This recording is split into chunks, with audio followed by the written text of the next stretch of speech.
who labored more conscientiously or was apparently more interested in the work. Frequently her eyes would open wide, and she would express resentment when reports reached the office of the atrocities perpetrated on wild birds by the heartless agents of the feather trade. Recently she married and left us. Last week she called at the office, looking very beautiful and radiant. After a few moments' conversation she approached the subject which evidently lay close to her heart. Indicating a cluster of paradise aigrettes kept in the office for exhibition purposes, she looked me straight in the face and in the most frank and guileless manner asked me to sell them to her for her new hat. The rest of the day I was of little service to the world. What was the good of all the long years of unceasing effort to induce women to stop wearing bird feathers if this was a fair example of results? Of all the women I knew, there was no one who had been in a position to learn more of the facts regarding bird slaughter than this one, yet it seems that it never entered her mind to make a personal application of the lesson she had learned. The education and restraint of legislative enactments were all meant for other people. Ostrich feathers are desirable. How is this deep-seated desire and demand for feathers to be met? Domestic fowls will in part supply it. But for the finer ornaments we must turn to the ostrich, the only bird in the world which has become domesticated exclusively for its feather product. These birds were formerly found wild in Arabia, southwestern Persia, and practically the whole of Africa. In diminishing numbers they are still to be met with in these regions, especially in the unsettled parts of Africa north of the Orange River. From early times the plumes of these avian giants have been in demand for head decorations, and for centuries the people of Asia and Africa killed the birds for this purpose. They were captured chiefly by means of pitfalls, for a long-legged bird which in full flight can cover 25 feet at a stride is not easily overtaken, even with the Arabs' finest steeds. So far as there is any record, young ostriches were first captured and enclosed with a view of rearing them for profit in the year 1857. This occurred in South Africa.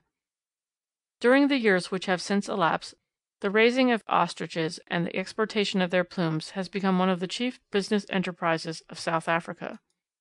Very naturally, people in other parts of the world wished to engage in a similar enterprise when they saw with what success the undertaking was crowned in the home country of the ostrich. A few hundred fine breeding birds and a considerable number of eggs were purchased by adventurous spirits and exported, with the result that ostrich farms soon sprang up in widely separated localities over the earth. The lawmakers of Cape Colony looked askance at these competitors and soon prohibited ostrich exportation. Before these drastic measures were taken, however, a sufficient number of birds had been removed to other countries to assure the future growth of the industry in various regions of the world. It was in 1882 that these birds were first brought to the United States for breeding purposes. Today there are ostrich farms at Los Angeles, San Diego, and San Jose, California, Hot Springs, Arkansas, Jacksonville, Florida, Phoenix, Arizona, and elsewhere.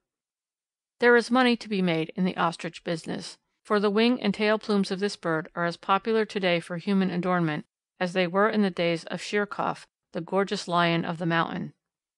Even low-grade feathers command a good price for use in the manufacture of boas, feather bands, trimming for dolls' hats, and other secondary purposes. When the time comes for plucking the feathers, the ostriches are driven one at a time into a V-shaped corral just large enough to admit the bird's body and the workman. Here a long, slender hood is slipped over his head, and the wildest bird instantly becomes docile. Evidently he regards himself as effectively hidden and secure from all the terrors of earth. There is no pain whatever attached to the taking of ostrich feathers, for they are merely clipped from the bird by means of scissors. A month or two later, when the stubs of the quills have become dry, they are readily picked from the wings without injury to the new feathers. The ostrich industry is good, and it is worthy of encouragement.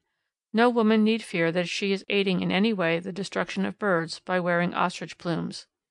There are many more of the birds in the world today than there were when their domestication first began, and probably no wild African or Asiatic ostriches are now shot or trapped for their plumes. The product seen in our stores all comes from the strong, happy birds hatched and reared in captivity. Use of their feathers does not entail the sacrifice of life, nor does it cause the slightest suffering to the ostrich, taking plumes from an ostrich being no more painful to the bird than shearing is to a sheep, and does not cause it half the alarm a sheep often exhibits at shearing time. The call for feather finery rings so loudly in the hearts of women that it will probably never cease to be heard, and it is the Ostrich, the big, ungainly, yet graceful Ostrich, which must supply the demand for high grade feathers of the future. End of chapter 8.